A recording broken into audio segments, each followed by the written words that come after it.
이 시간 우리에게 주시는 하나님의 말씀은 구약성경 잠언서 1장 20절로 33절까지의 말씀입니다. 말씀을 봉독하겠습니다. 너희 어리석은 자들은 어리석음을 좋아하며 거만한 자들은 거만을 기뻐하며 미련한 자들은 지식을 미워하니 어느 때까지 하겠느냐. 나의 책망을 듣고 돌이키라. 보라, 내가 나의 영을 너희에게 부어주며 내 말을 너희에게 보이리라. 내가 불렀으나 너희가 듣기 싫어하였고 내가 손을 폈으나 돌아보는 자가 없었고 도리어 나의 모든 교훈을 멸시하며 나의 책망을 받지 아니하였은즉 너희가 재앙을 만날 때에 내가 웃을 것이며 너희에게 두려움이 임할 때에 내가 비웃으리라. 너희의 두려움이 광풍같이 임하겠고 너희의 재앙이 폭풍같이 이르겠고 너희에게 근심과 슬픔이 임하리니 그때에 너희가 나를 부르리라. 그래도 내가 대답하지 아니하겠고 부지런히 나를 찾으리라. 그래도 나를 만나지 못하리니 대저 너희가 지식을 미워하며 여호와 경외하기를 즐거워하지 아니하며 나의 교훈을 받지 아니하고 나의 모든 책망을 업신여겼음이니라. 그러므로 자기 행위의 열매를 먹으며 자기 꾀에 배 부르리라. 어리석은 자의 퇴보는 자기를 죽이며 미련한 자의 안일은 자기를 멸망시키려니와 오직 내 말을 듣는 자는 평안히 살며 재앙의 두려움이 없이 안전하리라. 아멘. 이 시간 지혜를 넘어서는 믿음이라는 제목으로 목사님 말씀 전하시겠습니다.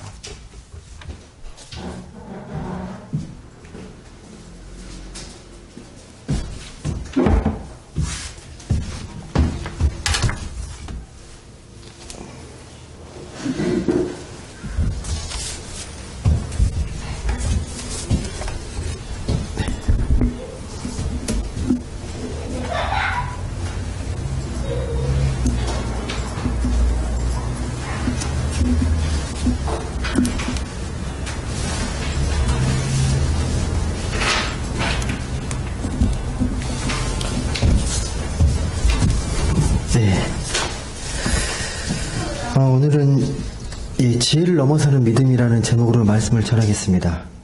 약간 변화가 있는데요. 2차 접종 백신 완료 후에 이렇게 방음막, 보호막이라 그러나요? 이걸 세우고 마스크를 벗고 할 수 있다라는 또 규정이 있어가지고 한번 시험 삼아 해봅니다. 네. 좀 더 답답한 마음을 좀 해소할 수 있는 계기가 되지 않을까 생각이 됩니다. 여러분, 우리가 읽고 있는 이 말씀, 이 말씀은 너무 잘 알고 계시겠지만 이 구약과 신약으로 구성되어 있고요. 오늘 읽었던 이 구약의 이 잠언서 말씀, 이 구약 성경은 크게 이 세 장르로 분류할 수 있을 것 같아요. 그러니까 모세오경, 그리고 선지서, 그리고 성문서. 모세오경은 창세기부터 출애굽기, 레위기, 민수기, 신명기, 모세가 기록했다고 해서 모세오경, 모세율법의 말씀. 그리고 선지서는 우리가 아는 대로 이사야, 에레미야, 에스겔, 다니엘, 이런 선지자들이 쓴 기록들이 선지서, 예언서라고 하죠. 그리고 시편, 잠언, 전도서, 이런 성경을 성문서라고 말합니다. 그러니까 오늘 읽은 이 잠언의 말씀은 성문서라고 이야기합니다. 성문서는 어떻게 불리우냐면 고대 유대인들의 문학 작품이라고 말합니다. 문학 작품. 근데 그냥 문학 작품이 아니라 하나님의 신앙의 고백이 담긴, 하나님에 대한 신앙과 고백이 담긴 작품이 이 고대 성문서입니다. 근데 특히 이 잠언 말씀 읽어보시면 아시겠지만 격언 모음집 같아요. 격언들. 그러니까 공자가 쓴 논어처럼 격언이나 모음집을 읽는 것처럼 말씀이 읽혀지게 됩니다. 근데 이 잠언의 핵심 주제는요, 아시겠지만 지혜입니다. 지혜. 이 지혜의 문서라고도 하죠. 사람이 어떻게 사는 게 지혜로운가, 어떻게 사는 게 지혜로운가가 이 잠언의 말씀의 핵심 주제입니다. 어떻게 사는 게 지혜로운가. 오늘 말씀 잠언 1장 20절 말씀을 보게 되면요. 이렇게 말씀이 시작이 돼요. 제가 한번 읽어드리겠습니다. 지혜가 길거리에서 부르며 광장에서 소리를 높이며 21절 시끄러운 길목에서 소리를 지르며 성문 어귀와 성중에서 그 소리를 발하여 이르되. 여러분, 지혜를 어떻게 표현한 건가요? 지혜가 막 길거리에서 막 소리 지르고 시끄러운 길목에서도 막 소리 지르고 성문 어귀, 성중, 곳곳에서 소리를 지른답니다. 그러면 지혜를 어떻게 표현한 건가요? 사람처럼 표현한 거죠. 의인화 시켜가지고 마치 사람처럼 지혜가 길거리를 다니면서 또 곳곳마다 소리를 지르면서 외치는 걸로 이렇게 표현이 되어 있거든요. 이게 무슨 의미일까요? 왜 이렇게 표현했을까요? 지혜가 안 끼는 곳이 없어요. 곳곳에 지혜가 있고 지혜가 막 거기 가는 곳마다 소리를 지릅니다. 이게 무슨 의미예요? 지혜가 길거리에서 시끄러운 골목에서 성중에서 성문 어귀 막 어디에 가나 이 지혜가 막 소리를 지릅니다. 이게 뭘 의미하겠습니까? 여러분, 이건 무슨 말이냐면 지혜는 어디에나 있고 꼭 필요한 거라는 거예요. 지혜가 소리 지르는데 듣는 사람이 있을 거 아니에요. 삶에서 어느 상황이든 어떤 순간이든 지혜가 필요하지 않는 순간은 없다는 겁니다. 지혜는 꼭 필요해요. 우리 삶 속에서 무엇보다 필요한 게 지혜인데 지혜가 소리를 지르고 있어요. 우리한테 소리를. 지혜 소리를 들으라고 그냥 조용히 말하는 게 아니라 소리를 지릅니다. 듣는 사람은 듣겠죠. 듣지 못한 사람은 듣지 못할 거고 귀찮은 거로 들을 거고. 그렇다면 이 지혜란 게 도대체 어떤 걸까요? 이렇게 의인화시켜서 우리가 좀 막연하게 느낄 수가 있는데 지혜가 이 거리에서 성중에서 막 소리 지르고 한다는데 도대체 이게 뭘까? 어떻게 지혜가 들린다는 거지? 어떻게 소리 지른다는 거지? 한번 이 말씀을 통해서 생각해 보아야 합니다. 그리고 이 말씀이 말하는 이 지혜, 여러분은 그렇게 지혜로운 사람인지 한번 오늘 말씀을 통해서 좀 살펴보셨으면 좋겠습니다. 여러분께 한번 질문 드리겠습니다. 지혜가 뭔가요? 워낙 많이 듣는 말이 있잖아요. 지혜 그러면 뭐가 지혜예요? 세상이 말하는 지혜랑 이 말씀에서, 이 성경에서 이야기하는 지혜가 같은가요? 어떤가요?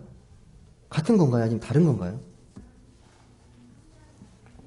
말씀에는 뭐라고 정의되어 있을까요? 지혜를 성경에서는 뭐라고, 삶의 근본에 대한 가르침이라고 말합니다. 삶의 근본에 대한 가르침. 그러니까 지혜를 모르면 삶의 근본을 모르는 거예요.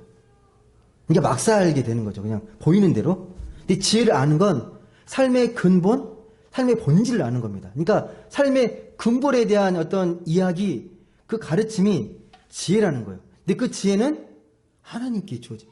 하나님으로부터. 하나님이 우리에게 주시는 게 지혜입니다. 여러분, 동물들은 그냥 본능적으로 살잖아요. 그냥 자연적으로 살아갑니다. 그런데 사람은 좀 달라요. 사람은 근본을 생각합니다. 삶이 뭐고, 인생이 무엇인지, 어떻게 사는 게 잘 사는 건지 생각하잖아요. 성찰하고, 탐구하고. 그게 우리 사람입니다. 그래서, 고대나 지금이나 동서양을 막론하고요. 지혜로운 사람을 존경합니다. 현자라 그러잖아요. 현자라 그러는데 그런 사람들 되게 존경해요. 영적인 어떤 통찰력 있고 삶에 대한 근본을 이야기하는 사람, 그게 지혜자인데 그 지혜로운 사람들을 존경합니다. 그래서 잠언도 그래요. 계속 얘기하는데 지혜를 강조하면서 그 지혜의 오묘한 말씀을 좀 잘 듣고 또 지혜의 말을 잘 깨달으라고 반복해서 계속 강조합니다. 제발 지혜로운 사람이 되라. 지혜로운 사람이 되라. 왜? 그렇게 살아야만 인간다워질 수 있기 때문에 지혜를 강조합니다. 여러분, 오늘날 우리들도 지혜로워지길 원하고 또 지혜롭기를 노력해야 합니다. 지혜로운 사람 얘기를.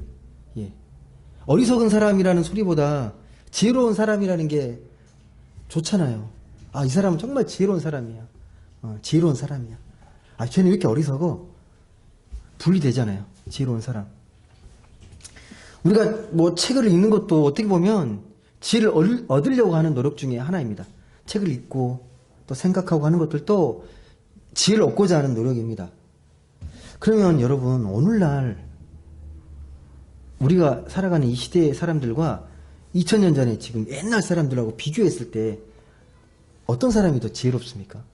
지금이 더 지혜로운 거야? 아니면 옛날 사람들이 더 지혜로운 것 같습니까? 여러분 어떻게 생각하세요? 누가 더 지혜로운 사람이에요?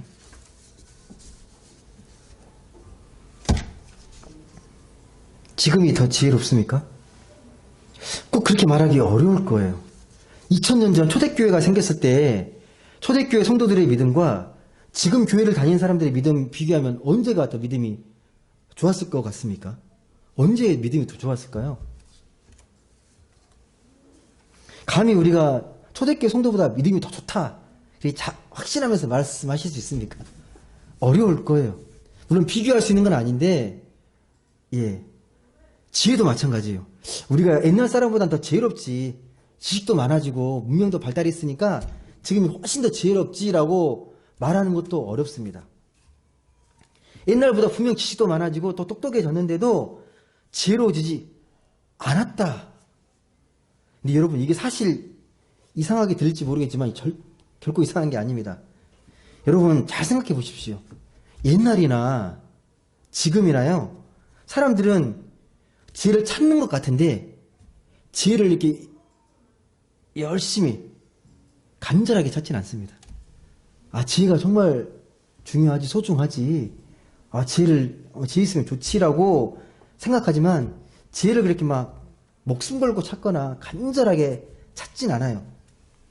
당시나 지금이나 그래서 지혜로운 사람 많지 않습니다. 소수예요. 지혜로운 사람들이 많지는 않습니다. 예를 들면 여러분, 정치인들 있잖아요. 정치하는 사람들은 정치의 근본을 알고 하는 거잖아요. 근데 정치의 근본은 관심 없고 정치 기술자 같은 느낌들이 들 때가 있어요. 교육에 종사하는 사람들도, 교육가들, 교육 전문가들도요, 교육의 근본을 관심 갖는 게 아니라 교육 기술자가 되어 있는 사람들이 되게 많습니다. 또 법조인들도 그렇잖아요. 법의 근본 정신이 있잖아요. 근데 그 가르침을 깊이 생각하면서 지혜를 구하는 게 아니라 법 기술자가 더 많아요. 법을 어떻게 피해갈 수 있을지. 참 아이러니한 게요, 순수하고 순진한 사람들은 법에 다 걸리고 더 악랄한데 법의 기술자들은 법망을 다 피해 나가잖아요. 똑같은 법인데도요. 여러분, 목사들도 마찬가지예요. 목회를 기술적으로 테크닉으로 생각하는 분들이 계세요. 목회의 근본, 그런 가르침보다 목회 기술자, 그렇게 되면 저번 주에도 말씀했지만, 김동호 목사님께서 말씀하셨지만, 하나님이 주신 되는 교회가 사람이 주인 돼버립니다.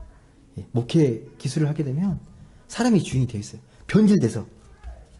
여러분, 그래서 지혜라는 게 삶의 근본을 아는 거거든요. 이게 내가 있는 가정의 근본이 무엇이고 내가 하고 있는 일의 근본이 무엇인지 늘 근본을 생각하면서 그렇게 말씀을 배우고 내가 깨닫는 것, 이게 지혜거든요. 지혜입니다. 본질을 아는 게 지혜입니다. 근본의 가르침을 깊이 새기는 게 그게 바로 지혜입니다. 근데 이렇게 삶의 근본을 찾지 않는 우리들의 삶의 모습이 될 때가 참 많다는 겁니다. 그런 상황을 오늘 말씀에도 잘 표현하고 있습니다. 22절 한번 보시겠습니까? 잠언 1장 22절, 그런 상황을 이렇게 표현합니다. 1장 22절 우리 한번 같이 읽어보겠습니다. 같이 읽겠습니다. 시작. 너희 어리석은 자들은 어리석음을 좋아하며 거만한 자들은 거만을 기뻐하며 미련한 자들은 지식을 미워하니 어느 때까지 하겠느냐. 그러니까 애나 지금이나 지혜를 좋아하고 추구하는 것 같은데 그렇게 깊은 관심을 갖고 있지 않아요. 지혜가 소중하고 지혜가 필요하다는 건 아는데 별 관심이 없어요. 오히려 어리석음을 좋아하고 거만을 기뻐하고 지식을 미워한다고 되어 있습니다. 지식을 미워한다. 24절과 25절 말씀은 또 이렇게 이야기합니다. 지혜를 말하는 것, 지혜가 말하는, 내가 불렀으나 너희가 듣기 싫어하였고 내가 손을 폈으나 돌아보는 자가 없었고 도리어 나의 모든 교훈을 멸시하며 나의 책망을 받지 아니하였다. 그러니까 지혜의 말은 막 들려오는데 관심이 없어요. 들려오는데 관심이 없습니다. 여러분, 그럼 그런 질문이 자연스럽게 들 수 있잖아요. 그러면 옛날이나 지금이나 왜 사람들이 이 지혜를 그렇게 싫어하고 거절하고 이렇게 좋아하지 않는 걸까? 별 관심이 없는 걸까? 왜? 왜 그럴까요? 의외로 답이 간단해요, 여러분. 왜 지혜를 사람들이 그렇게 별 관심 없이 살아갈까? 지혜가 없어도 사는데 별 지장이 없기 때문에. 지혜롭지 않아도 뭐 특별한 문제, 이게 지혜가 있으면 더 좋겠지만 뭐 꼭 필요한 게 아니라고 생각하는 거예요. 뭐 지혜로우면 좋지만 지혜가 전부는 아니다. 그냥 소위 말해서 거칠게 말하면 내가 살아갈 수 있는 물질과 돈만 있으면 살아갈 수 있고 또 돈만 있으면 웬만한 문제 다 해결되니까 그러면 되고, 예. 지혜가 꼭 우리 삶에 꼭 필요한 거다라고 그렇게까지 생각하지 않는다는 겁니다. 말씀에 비춰보면 그래. 예. 웬만한 건 다 돈으로 해결되고, 솔직히 부모들도 그래요, 부모들도. 아, 너 저기 장차 훌륭한 공부 열심히 해가지고 훌륭한 사람 되라 라고 말하면서 속내는 뭐냐면 네가 열심히 공부하고 성공해서 돈 잘 벌고 잘 살았으면 좋겠다라는 게 깔려 있어요. 예. 그 부모의 마음이 틀린 건 아니죠. 워낙 세상이 돈이 없이 궁핍하게 살게 되면 너무 힘들잖아요. 너무 팍팍하잖아요. 그 부모의 마음은 충분히 이해가 되는데 그게 그런 방향성이 지혜로운 삶의 가르침은 아닐 겁니다. 오늘 말씀에 비춰보면 그렇습니다. 그냥 뭐 이렇게 사는 게 그래도 뭐 열심히 해서 성공해서 잘 벌고 좀 잘 사는 게 그게 잘 사는 거고 행복한 거라고 합리화시킬 수 있지만 분명 오늘 말씀에 비춰보면요, 삶의 근본을 이해하지 못한, 지혜롭지 못한 삶의 태도입니다. 그럼 제가 삶의 근본이라고 말을 했잖아요. 삶의 근본이 뭔지 아시죠? 삶의 근본. 이 표현이 무슨 뜻인지 여러분 충분히 아실 겁니다. 한번 제가 이런 예를 들어드릴게요. 옛날에 제가 대학교 다닐 때 보면 그 국토대장정 순례운동 하는 게 있었거든요. 바카스에서 뭐 했던 것 같은데. 근데 그러면 모집 광고가 떠요. 이렇게 청년 대학생들 이렇게 모집한다고. 그런데 많은 사람들이 참가를 할 거 아니에요.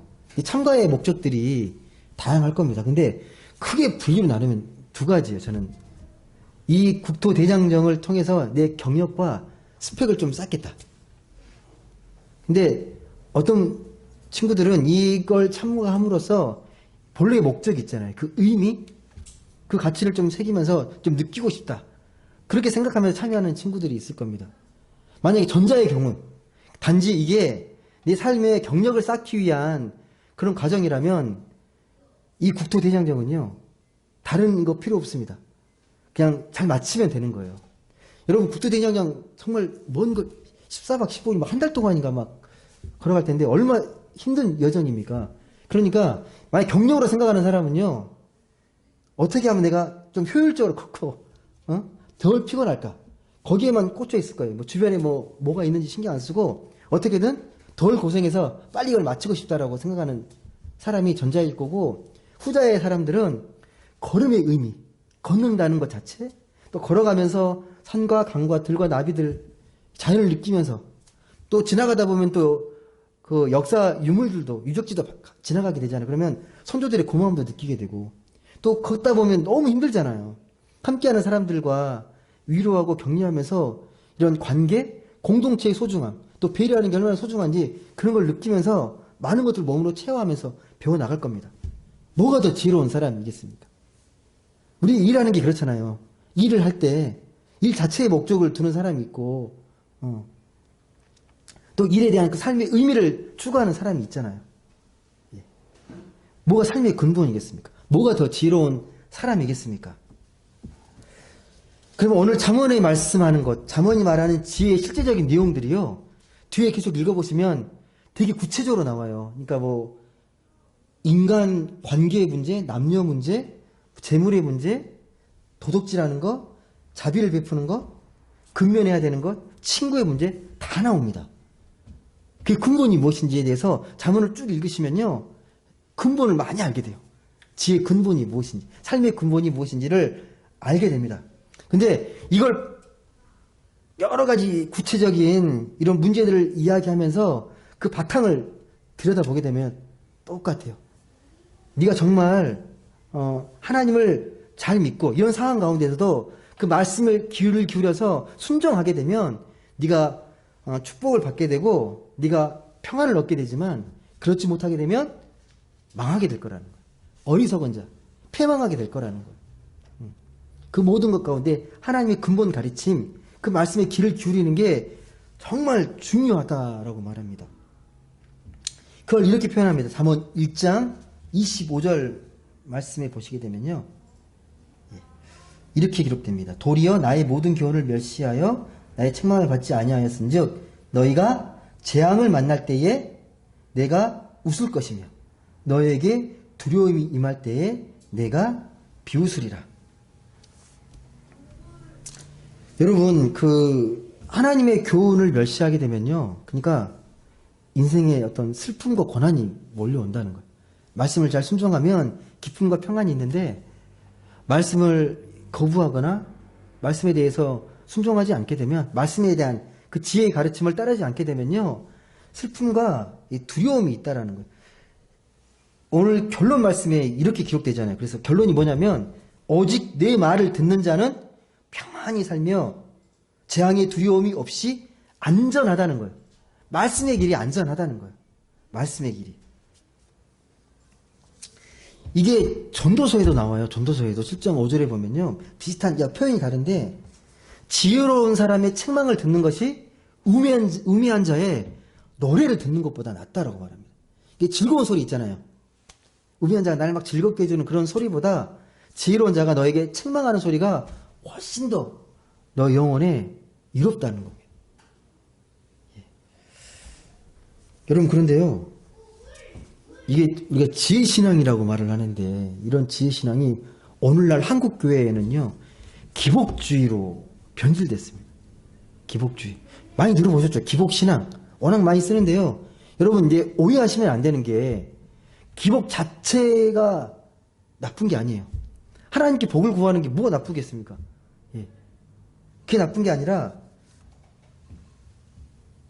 그것만 구하는 것. 그게 신앙의 근본이 되는 태도가 문제인 것. 하나님은 분명 우리의 미래를 책임지시고 우리에게 복을 주실 수 있는 그런 분이세요.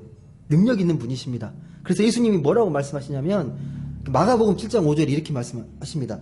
아들이 떡을 달라는데 돌을 주고 생선을 달라는데 뱀을 줄 부모가 어디 있냐? 하늘에 계신 아버지께서 구하는 자에게 가장 좋은 것을 주신다라고 분명히 약속하셨습니다. 그러니까 우리가 하나님께 구하는 것, 우리에게 복을 구하는 것, 잘못된 게, 기복이 자체가, 기복을 구하는 게 틀린 게 아닙니다.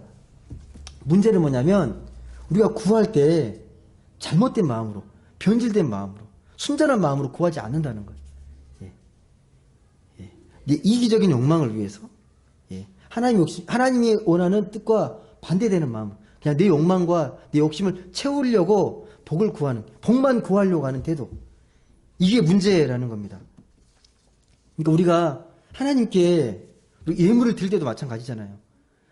남의 뭐 눈치나 체면 때문에 이만큼 드리면 더 크게 축복하실 거니까, 그런 걸 기대하는 게 기복신앙의 모습이고, 내가 감사한 만큼, 내가 순전한 마음, 정말 기쁜 마음만큼 자원안으로 드리는 마음이 하나님 기쁘시게 하는 거잖아요. 예.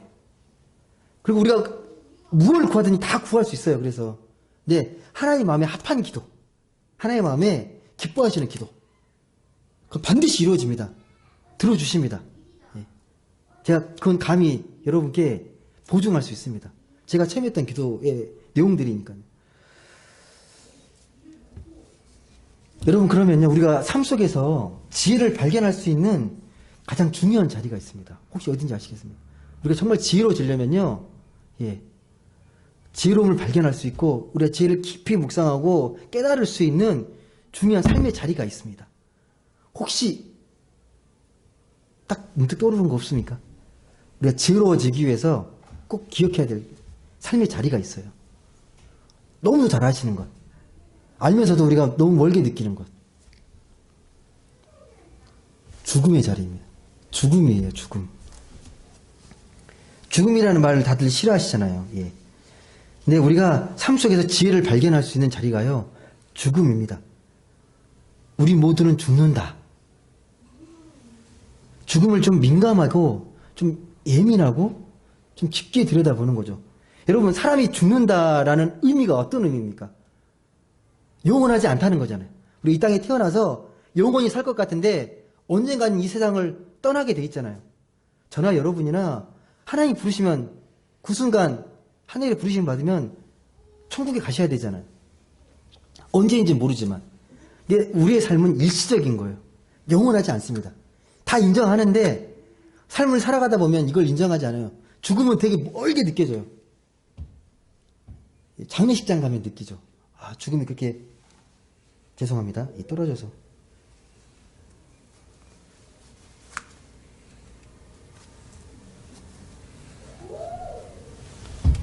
멀게 느낍니다.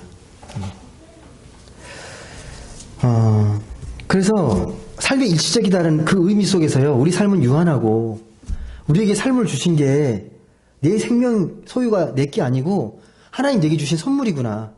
그걸 깨닫고 사는 게 죽음의 자리거든요.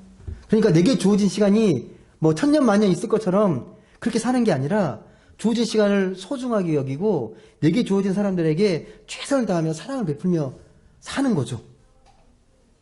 예. 네 삶이 내가 주인이 아니기 때문에. 그래서 인생을 헛들어 살지 않기 위해서요, 삶을 가치 있게 살려고 하는 거예요.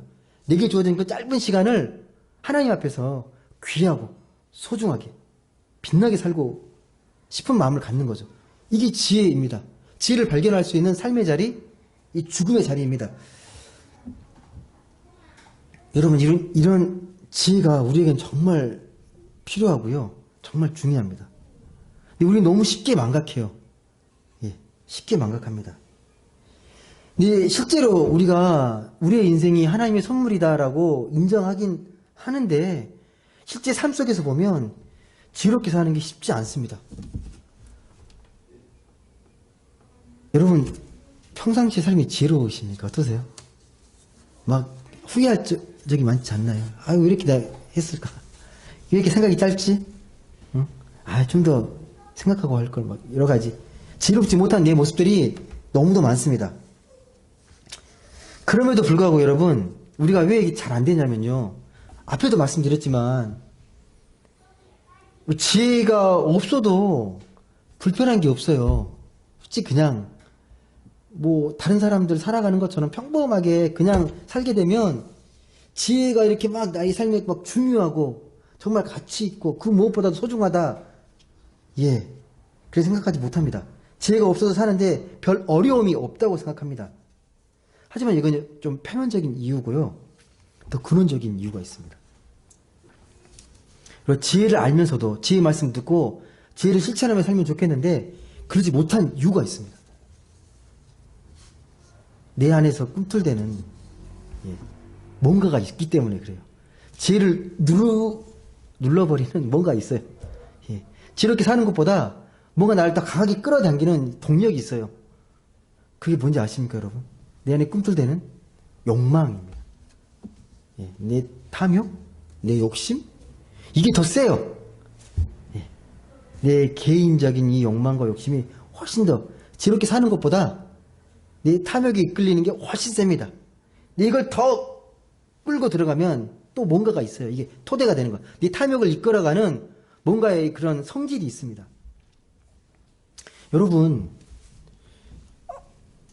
지금 사는 세상은 옛날보다 비하면요, 더 발달된 문명사회고 지식도 많이 쌓여있고 뭔가 더 합리적일 것 같은데요, 세상을 보면 여전히 유치한 일들이 진짜 많아요. 그리고 말도 안 되는 일들이 막 벌어집니다. 21세기 사회 이런 일이 뭔가 제 차원이 아니라 뭔가 더 근본적인 차원이 필요한 거예요. 그걸로 되지 않는. 여러분, 욥기 혹시 말씀 잘 알고 계시죠? 요즘 제가 지금 아침마다 읽는 말씀이요. 지금 욥기를 읽고 있거든요. 근데 읽을 때마다 더 감동이 되고 은혜가 되는 부분들이 정말 많습니다. 욥기를 보면요. 정말 우리의 삶의 제 차원에서 멈추지 않고 더 근본적인 뭔가가 필요하다고 느끼는 게 욥기의 말씀을 통해서 많이 느끼게 됩니다. 여러분, 욥 어떤 인물입니까? 욥이라는 인물이? 욥은 정말 여러분 지혜로운 인물이었고요. 경건하고 모범적이고 그리고 누구보다 하나님의 복을 가장 많이 받은 사람입니다. 그 하나님 받은 복을요 되게 구체적으로 이야기합니다. 보면 아들이 7이고 딸이 3이고 옛날에는 자식이 번성한 게 가장 큰 축복이었습니다. 구약시대는. 그리고 양이 7,000마리, 낙타가 3,000마리, 소가 500결이, 암나귀가 500마리. 종도 어마어마하게 많았다고 합니다. 엄청난 부자죠. 그래서 그걸 한마디로 욥기 1장 3절에는요. 욥을 어떻게 이야기하냐면 동방 사람 중에 가장 훌륭한 자. 한마디로 동방 사람 중에 가장 훌륭한 사람 욥 이렇게 되는 거예요. 워낙 축복도 많이 받고 가장 완벽한 사람이에요. 그랬던 사람이 하루아침에 알거지가 돼요. 하루아침에 거지가 됩니다.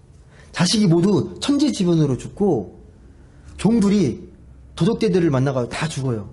그리고 가축도 다 빼앗깁니다. 이걸로 끝이 아니라 욥은 어떻습니까? 욥은요.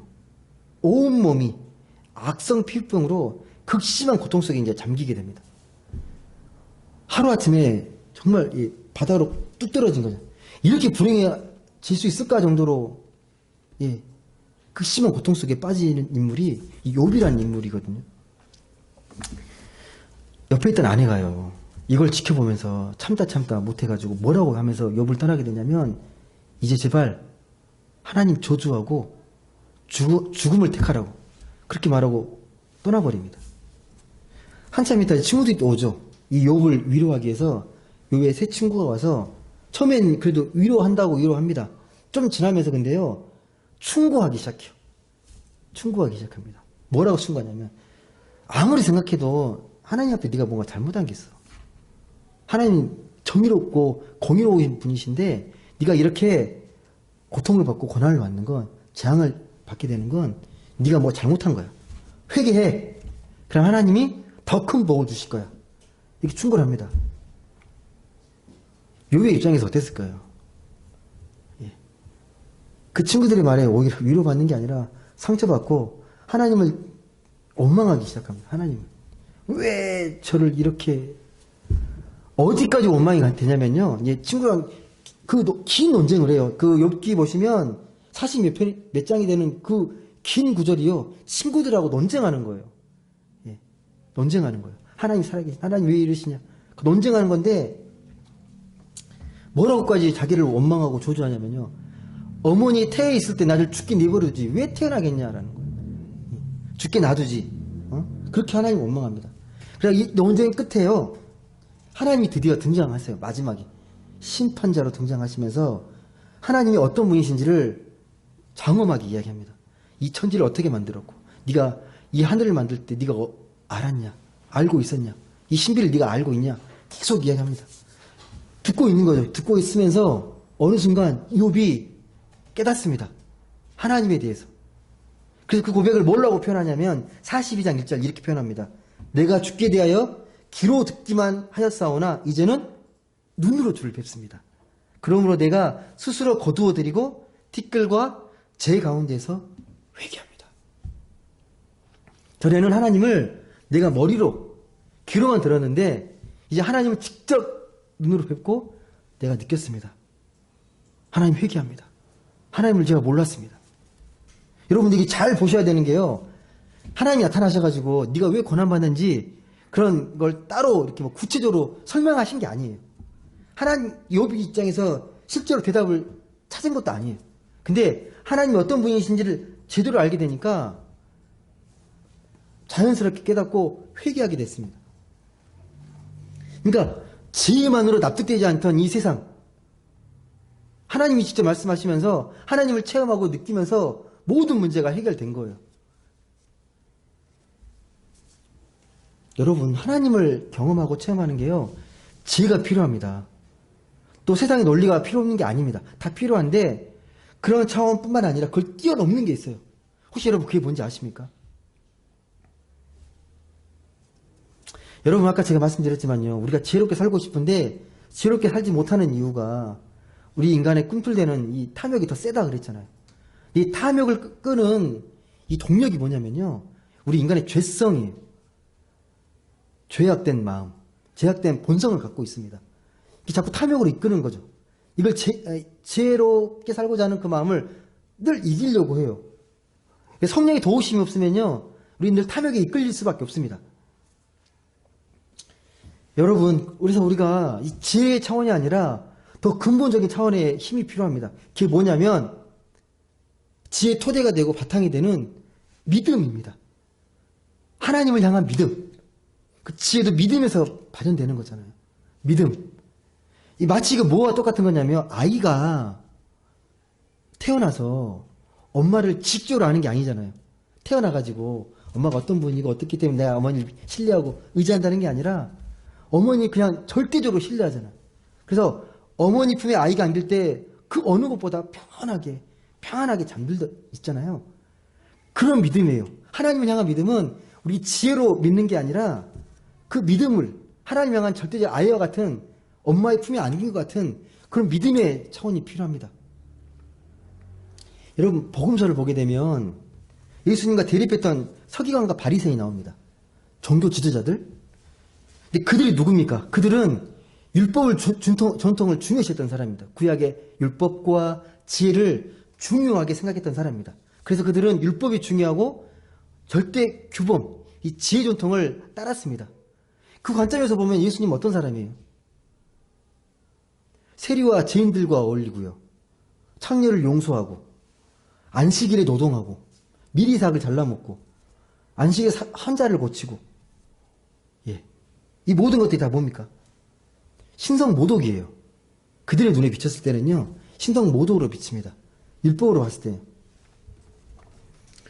여러분, 이 구약의 서기관 바리새인들, 종교 지도자들이 그런 구약의 지혜 전통을 지키는 게 틀린 게 아니에요. 정말 중요한 겁니다. 그 지혜 전통을 잘 지켰기 때문에 소위 우리가 말하는 유대인들의 그 탈무드 있잖아요. 탈무드가 기록이 될 수 있었고, 여전히 지금도 그 유대의 지혜 전통이 오늘날 현대 교육과 철학에 많은 바탕이 돼요. 그걸 바탕으로 책도 나오고 철학, 교육 방법론들이 되게 많이 나와요. 하지만 지혜가 전부가 아니라는 거예요. 예수님도 분명히 말씀하셨잖아요. 율법, 유대의 지혜를 폐하러 오시는 게 아니라 율법을 완성하러 오셨다 라고 우리에게 말씀합니다.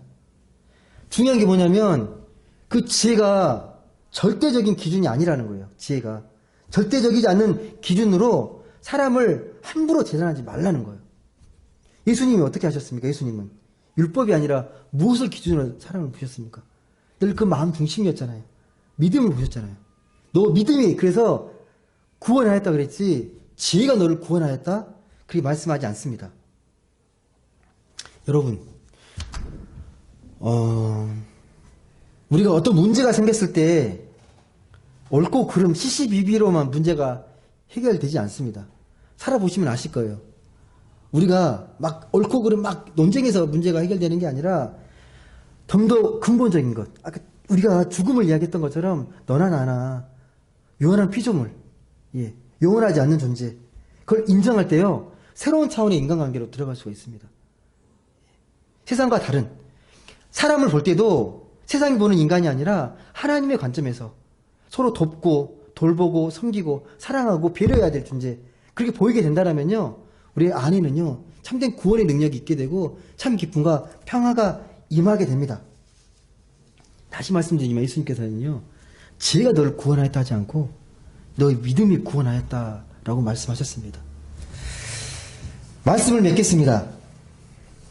사랑하는 성도 여러분, 우리는 어떻게 살아야 되겠습니까? 어떻게 사는 게 정말 잘 사는 겁니까? 오늘 말씀처럼 무엇보다 여러분, 저와 여러분은요, 하나님 앞에 지혜로운 사람이 되어야 합니다. 하지만 거기서 한 걸음 더 깊이 들어가야 합니다. 이 지혜의 차원을 넘어서는 지혜의 바탕이 되는 믿음의 차원으로 여러분 들어가셔야 합니다. 이 시대 여러분, 저는 어느 때보다 믿음이 정말 중요한 시대라고 생각을 해요. 믿음이 흔들리기 쉽고 믿음의 토대가 너무 약한 시대입니다. 여러분, 믿음을 구하셔야 합니다. 참된 믿음. 우리에게 무엇보다도 생명보다 바꿀 수 없는 그 소중한 믿음을 꼭 구하셔야 합니다. 우리가 그 믿음만 있다면요, 하나님의 그 구원의 능력, 하나님의 기쁨과 평화를 우리가 온전히 느끼고 살아갈 수 있게 됩니다. 그리고 그 믿음이 여러분의 삶을 불길처럼 감싸고 지켜주실 겁니다. 부디 그런 믿음으로, 그런 믿음의 차원으로 이 시간 한 걸음 더 전진하며 나아가셨으면 좋겠습니다. 그래서 주 안에서 참된 구원의 행복과 기쁨을 느끼면서 그 믿음의 삶을 세상에 잘 표현하고 나누면서 그렇게 복되게 살아가는 모든 분들 되시길 주님의 이름으로 간절히 소망합니다. 기도하겠습니다. 사랑의 하나님 감사드립니다. 오늘도 귀하고 복된 주일을 맞아 하나님, 우리가 예배자임을, 하나님의 자녀임을 깨우쳐 주시고 또 이렇게 하나님의 부름의 자리, 예배의 자리로 나아가게 하시니 감사드립니다. 우리의 삶은 어떠합니까? 지혜로운 삶입니까? 어리석은 자의 삶입니까? 하나님, 우리에게 지혜를 허락하여 주옵소서. 그 지혜의 삶을 살아갈 수 있도록 그 무엇보다 우리에게 믿음을 주옵소서. 이 시대에 그 무엇보다 꼭 필요한 이 지혜로운 믿음, 그 믿음을 우리에게 허락하여 주옵소서. 세상에 무엇을 이야기하든 우리는 늘 삶의 근본을 이야기하고 삶의 본질을 이야기하면서 하나님 앞에 더 온전하게, 더 믿음 안에서 성숙되게 살아가는 우리 모두가 되게 하여 주옵소서. 그래서 우리 삶이 주 안에서 기쁨과 평안이 가득하고 슬픔과 재앙이 사라져가는 그런 복된 삶의 자리로 나아가는 우리 모두가 되게 하여 주옵소서. 감사드리며 사랑이 많으신 예수님의 이름으로 기도드립니다. 아멘.